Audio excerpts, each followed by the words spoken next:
بسم اللہ الرحمن الرحیم۔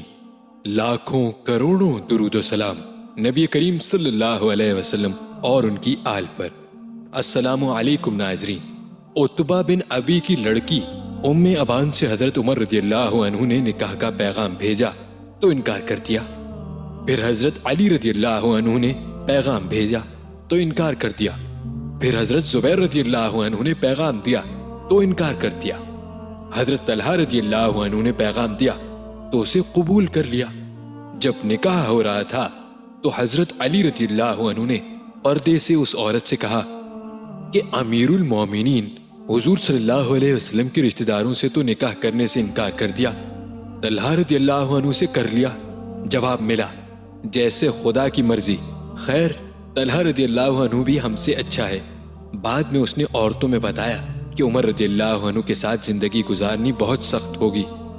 علی رضی اللہ عنہ کے پاس صرف محبت ہے، زبیر رضی اللہ عنہ کے پاس صرف لاٹھی ہے، طلحہ رضی اللہ عنہ کے ساتھ زندگی گزارنے کا مزہ ہے۔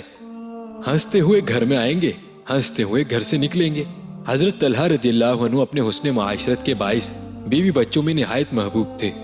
وہ اپنے کنبے میں جس لطف و محبت کے ساتھ زندگی بسر کرتے تھے اس کا اندازہ صرف اس سے ہو سکتا ہے کہ عتبہ بن ربیع کی لڑکی ام ابان سے اگرچہ بہت سے معزز اشخاص نے شادی کی درخواست کی، لیکن انہوں نے حضرت طلحہ رضی اللہ عنہ کو سب پر ترجیح دی۔ لوگوں نے وجہ پوچھی تو کہا میں ان کے اوصاف حمیدہ سے واقف ہوں۔ وہ گھر آتے ہیں تو ہنستے ہوئے، باہر جاتے ہیں تو مسکراتے ہوئے، کچھ مانگو تو بخل نہیں کرتے اور خاموش رہو تو مانگنے کا انتظار نہیں کرتے، اور اگر کوئی کام کر دو تو شکر گزار ہوتے ہیں، اور خطا ہو جائے تو معاف کر دیتے ہیں۔ پیارے بھائیوں، ہم امید کرتے ہیں کہ آپ کو ہماری آج کی یہ ویڈیو ضرور پسند آئی ہوگی۔ اگر آپ کو ہماری آج کی یہ ویڈیو پسند آئی ہے تو ہم آپ سے گزارش کرتے ہیں کہ آپ ہمارے چینل دین و ایمان کو ضرور سبسکرائب کر لیں اور ساتھ ہی لگے بیل بٹن کو بھی کلک کر لیجئے تاکہ آپ کو ہماری آئندہ آنے والی ویڈیوز کا نوٹیفیکیشن بر وقت ملتا رہے۔